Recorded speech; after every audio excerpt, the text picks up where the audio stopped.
As part of our how-to series, we're going to look at how to understand depression as an equivalent to mind-body issues. In this episode, I will break down what depression is and why it is often, essentially, a mind-body symptom just like any other. We'll look at what happens inside you that can be considered symptoms, and also take a look at the similar events that occur as you try to make sense of these symptoms, including the rabbit holes you can go down without the right information. We'll then consider what you can do to recognize this cycle and stop it dead in its tracks. If you haven't already, click subscribe, ring the bell for notifications, hit like if you like what you're hearing, and put your comments below, and we'll get back to you personally. And finally, you can reserve your place in one of my seminars or purchase any of my mind-body guides, also known as the PDFs, at www.crushingdoubt.org. Now, without further ado, here's my look at why depression is often a mind-body equivalent and what you can do about it. A frequent question I get on a regular basis is whether or not anxiety and depression are mind-body equivalents. This requires a nuanced answer because, unlike most symptoms, depression and anxiety can come from a wider range of sources.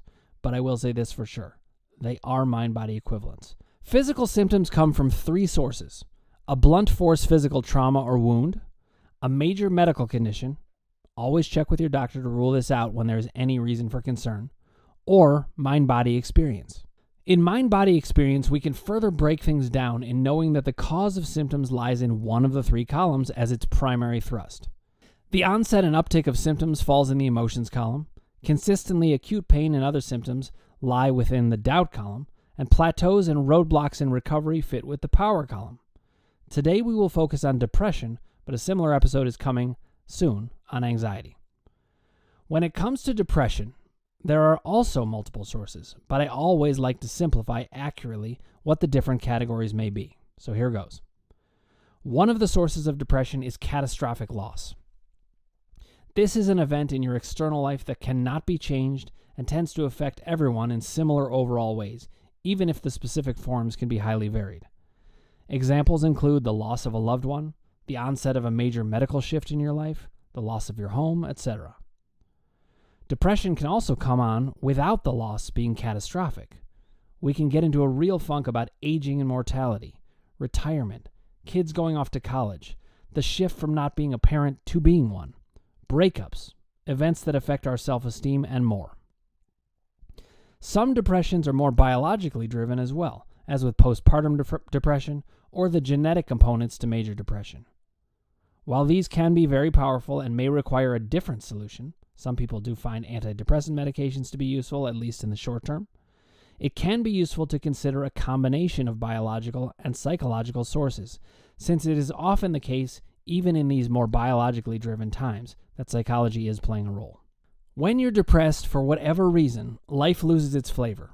You may be indecisive and will likely be far less motivated. You also are likely to have skewed views on a lot of things that trend towards, no surprise, the least cheery version of things and events that you could possibly find. When there is a clear event to tie depression to so we can understand it, you will likely need to give yourself lots of time to feel like yourself again. In fact, it may be that you don't return to that old self entirely at all, because life is too altered. But I can promise you that you can get back to a non-depressed life regardless, because depression is not permanent and can be combated. For our purposes, we are going to focus on the parts of depression that are mind-body equivalents. But make no mistake about it, I think this covers a lot of territory. If you did not just have a catastrophic loss in your life and aren't in the middle of a major medical condition running the show, the chances are very high that you have a mind-body equivalent in depression. This is even true when it comes to those tough things I mentioned: aging and mortality, retirement, kids going off to college, the shift from not being a parent to being one, breakups, and more. I know some will argue, but it's attached to a real event that just happened. Yes, this may be true, but hang on, because I can explain how we can view this through the lens of mind-body thinking in a way that will be more helpful to you. It can be quite helpful to recognize that many depressed moments have so many similarities to the mind-body process. This should give us a lot of hope for alleviating them, because we have our methods down already in my system. When you are depressed, in fact, your whole physiology changes. Your processing speed slows down. You may lose your appetite, or at times feel even hungrier. You may find that you can't stay awake, or you may find that it keeps you up at night, or both. Your sensations can change. You might find that food doesn't taste as good, for example, or you may not be able to concentrate well on things, and many more. People used to, and sometimes still do, use the word heavy to describe depressing times because we can actually feel heavier, like we're carrying a big load. Your central nervous system also changes pretty dramatically at such times, as the chemicals and hormones in your body change all around in response to your feeling state. When this feeling state is irregularity, you are creating the same physiology over and over again, but it will look to you like it is always this way for essentially structural reasons. Even in psychology, we mistake the source of problems as being structural.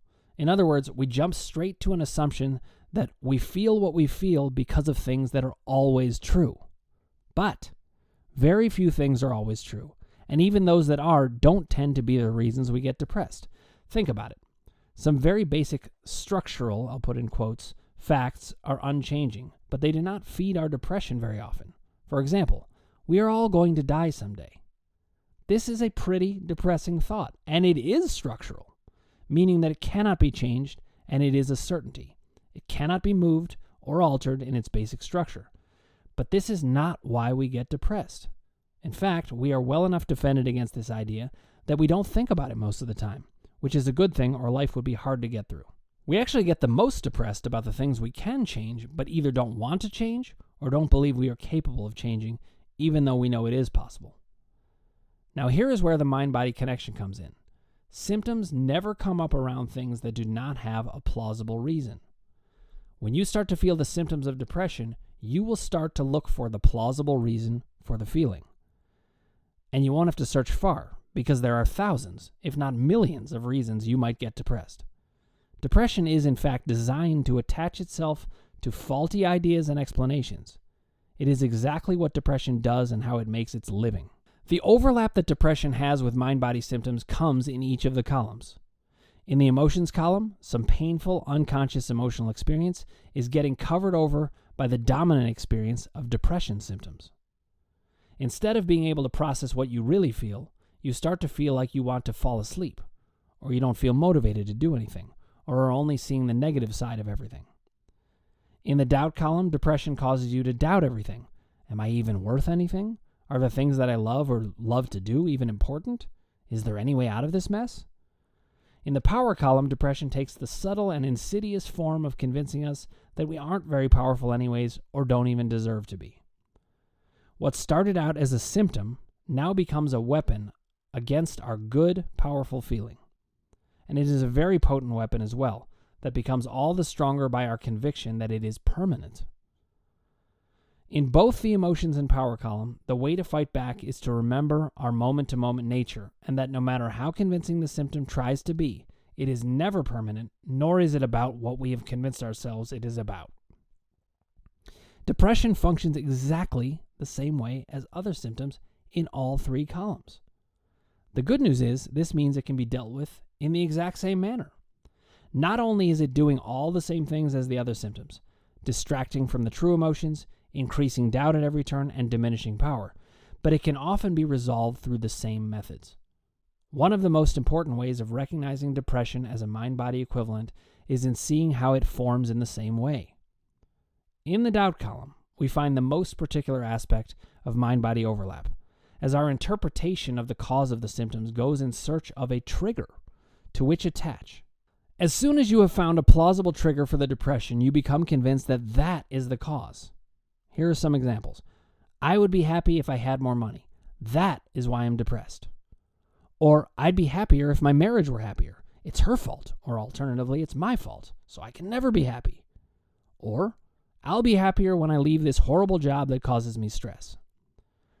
The problem in this assessment of our lives is that depression prevents us from seeking out its real source and confuses us into choosing an interpretation that is just like settling on a trigger for a physical cause as the real thing.